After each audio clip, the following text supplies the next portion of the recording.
Gennady Golovkin's new trainer is making Abel Sanchez look bad, man. Real bad. I mean, how long has he had this guy? And look at Triple G.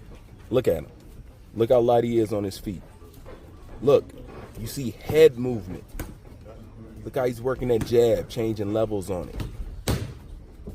Look at the movement. I mean, just the fact that he's already improved the way Triple G moves and giving him more of a technical style makes it even more interesting. Well, it makes me even more interested in seeing a Canelo Alvarez and Triple G fight 3. You know, just the fact that he made this adjustment and got Jonathan Banks as his new trainer, and what I'm seeing, and basically what I see him being taught, he's basically giving him that crunk Detroit boxing style, you know, which is a very technical, it is the embodiment of the sweet science. You give somebody like that who's already a hard puncher and you add a notch to their belt of giving them being like making them technically sound on top of then having a natural power, that's going to make a deadly fighter, man. And that's just got me more interested, but it's just surprising. And it looks bad how already he made the adjustment of Triple G moving his head already. So I'm pretty sure Jonathan Banks is going to work on him fighting on the back foot and everything else. You know, Gennady Golovkin already had a pretty good, decent jab. It just needed to be fine-tuned a little bit to really give it its maximum effect to where he can use it to his higher capability. And that's what Jonathan Banks is giving to him. But just look at him. Just look at him. The boy's light on his feet. You know what I'm saying? He looks like a boxer more than a brawler, you know?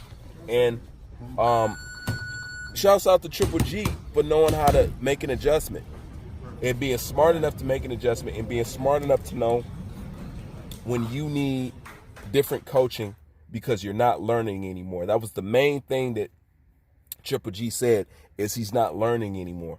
And I knew that kicked into his head after the Canelo Alvarez fight. Like after the second time, it dawned on Triple G, said, man, you're not preparing me for this fight like I should. You know what I'm saying? You're not closing the gaps on my weaknesses. You're not improving anything. You just got me on this whole Mexican style shit. You know, you didn't even teach me how to move my head. You didn't even teach me how to fight backing up. Those are basic things that we could have started with. So it's great to see him and Jonathan Jackson and him working that jab and being light and just moving around like that and having that head movement. Those are all the missing pieces. So Jonathan Jackson is going to give Triple G the missing pieces to his game. And Jonathan Jackson, my bad. And Jonathan Banks said that the third time go around with him and Canelo is going to be a totally different fight. Now, prior to that, I was not interested. But now that he got this new trainer, I'm interested. I'm back interested. And it's not too late for me to become a Triple G fan. You know what I'm saying? I always liked Triple G. I just didn't condone his ducking and his picking of opponents. And I don't want to hear the shit. Don't get in here and start fucking crying because I'm sick of this hypocritical ass bullshit. You know? There's no difference between, well, I'm not going to diss Triple G that hard. But for the most part, there's no difference between what you've seen Deontay Wilder do in his career versus what you've seen Triple G do in his career. Both of these guys chase bums. All right? Chase bums a lot. So my last dying gripe with Triple G is, man, I want to get behind you. You know what I'm saying? And if you turn out any way that I think you're going to turn out, I'm behind you. But I can't get behind these, like, who is he fighting now? Somebody named Rolly or Roll or Winkle or whatever the fuck is. I don't know. Somebody I ain't never even heard of. But he got to stop doing that shit, man. This is why I never fucking like Triple G. Because it's not like he's not a badass. Triple G is a legitimate badass. But he wasted his career fighting subpar competition. That's not what I want to see. Who the fuck want to see a Ferrari race tempos? Who want to see a Ferrari race a Ford Escort? You know the outcome. I don't want to see that shit. I want to see you fight other elite people so I can say you are legitimately, you are what I think you are. My problem with Triple G is people ordained him this badass without him having to prove it at all. But of course, that goes into this whole hypocrisy.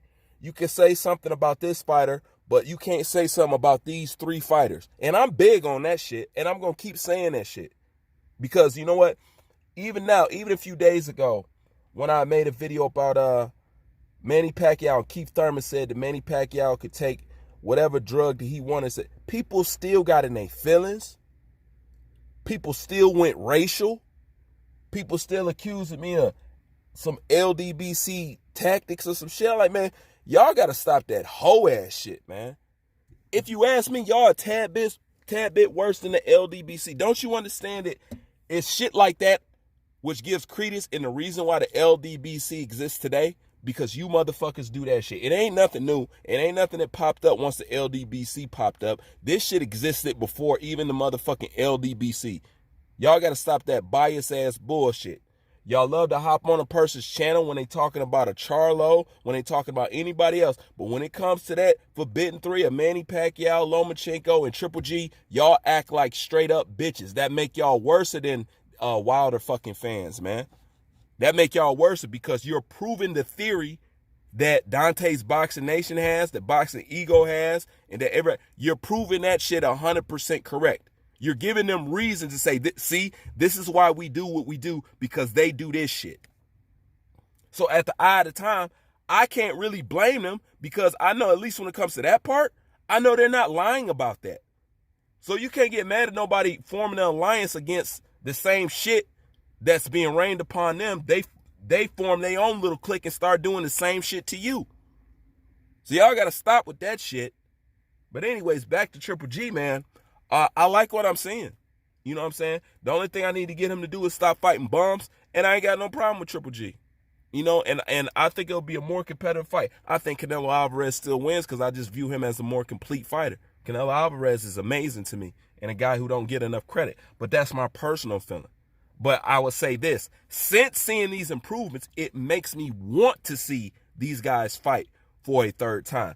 If he had not made this adjustment, if he would still been with Abel Sanchez, I can honestly say, I don't even want to fucking see it. But this makes me think, okay, it's late, yes, but at least he's taking the initiative. And that's more that I can say for a lot of these guys.